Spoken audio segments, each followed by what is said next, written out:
दोस्तों आपने भी दिल्ली के चोर बाजार के बारे में तो सुना होगा। कहा जाता है कि दिल्ली के चोर बाजार में आपको हर सामान मिलता है, वो भी सस्ते दामों में। लेकिन आखिर में दिल्ली के चोर बाजार की असलियत क्या है और इस बाजार का नाम चोर बाजार क्यों पड़ा, ये सब कुछ हम जानेंगे हम आज की इस वीडियो में। दिल्ली का चोर बाजार एक ऐसी जगह है जहाँ पर आपको चप्पल से लेकर कपड़े तक, मोबाइल से लेकर लैपटॉप तक, बिंदी से लेकर चूड़ी तक और गाड़ियों से लेकर महंगे महंगे गैजेट्स तक सब कुछ मिल जाता है। मिलता तो यहाँ पर सब कुछ है, लेकिन जो यहाँ की सबसे खास बात है वो ये है कि यहाँ पर सब कुछ बहुत ही सस्ते दामों में मिलता है। न्यू ब्रांड मोबाइल आपको यहाँ पर कौड़ियों के दाम में मिल जाते हैं। यहाँ तक कि आईफोन को पाने के लिए लोग अपनी किडनी तक बेचने को तैयार हो जाते हैं, पर यहाँ पर आपको सिर्फ कुछ हजार में ही ये मिल जाता है। लेकिन आखिर ऐसा क्या है यहाँ के चोर बाजार में कि सामान इतना सस्ता मिल जाता है। असल में ऐसा कहा जाता है कि अगर आप चोर बाजार में 4 बजे पहुंचे तो आपको बजट में आपके हिसाब से सामान मिल जाएगा। लेकिन रुकिए, हम शाम 4 बजे की बात नहीं कर रहे हैं, बल्कि हम सुबह के 4 बजे की बात कर रहे हैं। अगर आप सुबह 4 बजे चोर बाजार में पहुंच गए तो आपको सही दाम में माल मिल जाएगा, वरना चोर बाजार से सस्ता माल खरीदना आपके लिए मुश्किल हो सकता है। दिल्ली में मौजूद लाल किले के ठीक सामने चोर बाजार लगता है, जहाँ पर सुबह के 4 बजे आपको इतनी भीड़ देखने को मिलेगी जैसे कि दिन हो रहा हो। चोर बाजार सुबह के समय बच्चा भच भीड़ से भरा रहता है। चलिए अब बात करते हैं चोर बाजार में ऐसा कौन सा सामान है जो सबसे अच्छा मिलता है और इसके लिए चोर बाजार फेमस है।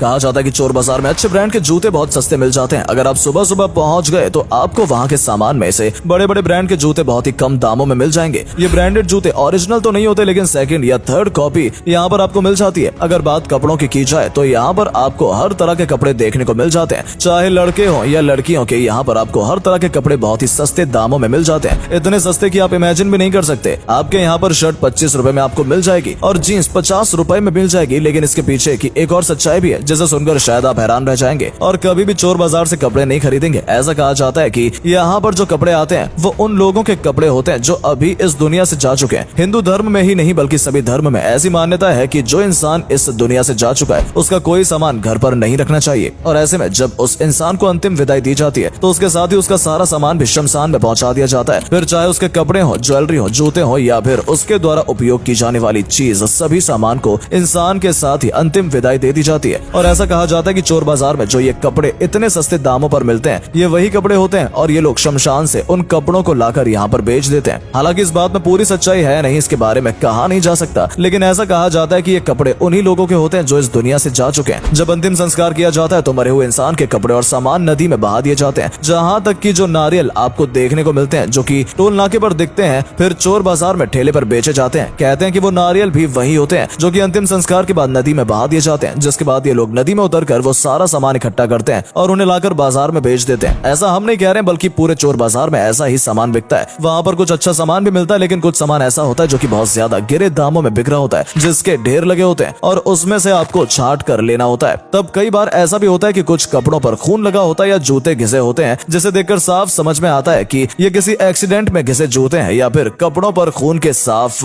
दाग समझ में आते हैं कि ये किसी डेड बॉडी के कपड़े हैं। कई कपड़े थोड़े बहुत फटे हुए भी होते हैं, जिन्हें देखकर समझ में आता है कि ये किसी हादसे में फटे हैं, और यही वजह है कि सिर्फ 25 या 50 रुपए में आपको ये कपड़े चोर बाजार में मिल जाते हैं। अब चोर बाजार में आप थोड़ा अंदर जाते हैं तो जामा मस्जिद के एकदम सामने आपको मीना बाजार देखने को मिलता है। इस मीना बाजार में चोरी का सामान माल बिकने के लिए आता है। ये माल वही होता है जो चोरी किया हुआ होता है और यहाँ पर लाकर कम दामों में बेचा जाता है। यहाँ पर भी सुबह सुबह जाकर कम दामों में माल खरीदा जा सकता है। यहाँ पर आपको इलेक्ट्रॉनिक से लेकर गाड़ियों तक सब कुछ खरीदने को मिल जाता है। TV, fridge, scooty, headphones, washing machine, यहाँ तक कि रोलेक्स की 2.5 लाख में मिलने वाली घड़ी आपको सिर्फ 45,000 में मिल जाती है। हालांकि इस बात पर कोई विश्वास नहीं करता, लेकिन दुकान वाले भी आपको पूरी गारंटी देने के लिए तैयार होते हैं। यहाँ पर आपको जिम के सभी इंस्ट्रूमेंट्स देखने को मिल जाएंगे जो कि सेकंड हैंड होते हैं। इसके अलावा अगर मोबाइल फोन की बात करें तो आपको एंड्रॉइड से लेकर आईफोन तक सभी कुछ चोर बाजार में मिल जाता है। हालांकि लोग इसे खरीदना कम ही पसंद करते हैं क्योंकि ये चोरी का माल होता है और सभी को पता होता है कि इन्हें ट्रैक किया जा सकता है। एंड्रॉइड को तो एक बार लोग फिर भी खरीद लेते हैं, लेकिन आईफोन को खरीदने से पहले 2 बार सोचते हैं। आपको जानकर हैरानी होगी कि चोर बाजार में आपको कोई भी शॉप देखने को नहीं मिलेगी। सारा माल आपको मैदान में ही पसरा मिलेगा। यहाँ पर किसी की कोई परमानेंट दुकान नहीं होती, जहाँ जिसे जगह मिलती अपना सामान लगाकर बेचना शुरू कर देते हैं। सुबह 4 बजे से मार्केट शुरू हो जाता है और 11 बजे तक खत्म भी हो जाता है। चोर बाजार का जो मीना मार्केट है वहाँ पर आपको सिर्फ कैश में पेमेंट करनी होती है, क्योंकि वहाँ पर आपको पूरा माल चोरी का मिलता है और चोरी के माल कोई भी ऑनलाइन पेमेंट करके ना खरीदना चाहता है, ना ही बेचना। इसलिए वहाँ पर आपको कैश पेमेंट ही करनी होती है। इसके अलावा अगर आप किसी जगह से सामान खरीद रहे हैं तो आजकल ऑनलाइन पेमेंट का सिस्टम भी चालू हो गया है। लेकिन एक और जो जरूरी बात हम आपको बताना चाहते हैं वो ये है कि चोर बाजार में आपकी भी चोरी हो सकती है। इसलिए जब भी आप इस मार्केट में जाएं तो सतर्क रहें, और अगर आप इस मार्केट में चलते हुए फोन पर बात कर रहे हैं तो आपका फोन चोरी होना तय है। ये पूरी गैंग होती है जो सब तरफ से घेर कर आपको फंसा लेती है और आपका फोन गायब कर लेती है। इसके अलावा आपके साथ स्कैम भी हो सकता है, इसलिए कोई भी सामान ले तो पूरी तरह से जांच परख कर ही लें और देख कर ही लें, वरना लोग आपको बेवकूफ भी बना सकते हैं। यहाँ तक कि अगर आप अपनी कार से जा रहे हैं तो उसे भी कहीं सही जगह पर पार्किंग करके खड़ी करके जाएं, वरना कुछ समय बाद ही आपको आपकी ही गाड़ी के अस्थि पंजर चोर बाजार में बिकते हुए नजर आएंगे और आप कुछ कर भी नहीं पाएंगे। इसलिए अगर आप भी मन बना रहे हैं चोर बाजार या मीना बाजार में सामान खरीदने का, तो हमेशा सतर्क रहें, क्योंकि आपकी जेब तो कट ही सकती है, साथ ही आपकी गाड़ी भी चोरी हो सकती है। चोर बाजार जाते समय एक बात का और ध्यान रखें, वहाँ पर किसी भी इंसान से आपको भिड़ना नहीं है। आपको जो भी सामान खरीदना है आप मोल भाव करके खरीद सकते हैं, लेकिन अगर आपने ज्यादा दिमाग लगाया तो इन लोगों की पूरी गैंग वहाँ पर होती है। ये लोग झगड़ा और मार कुटाई करने में भी पीछे नहीं रहते। इसलिए अगर आप चोर बाजार में खरीदारी करने जा रहे हैं तो शांति से काम लें। इसके अलावा अगर आप जेब से पर्स लेकर चल रहे हैं तो आपकी जेब कटनी पक्की है। आपको जेब में कैश अगर रखना है तो कम मात्रा में रखें और अपने दोनों हाथ जेब में डालकर चलें, ताकि कोई आपकी जेब न काट सके। हम आपको ये भी बता दें कि चोर बाजार की भीड़ में ग्राहक कम और चोर ज्यादा होते हैं, जिनकी नजर हर पल आप पर होती है और मौका मिलते ही वो आपको लूट लेते हैं। तो ये वीडियो देखकर आपको समझ में आ गया होगा कि चोर बाजार की सच्चाई क्या है। तो जब भी चोर बाजार जाएं, इन बातों का खास ध्यान रखें।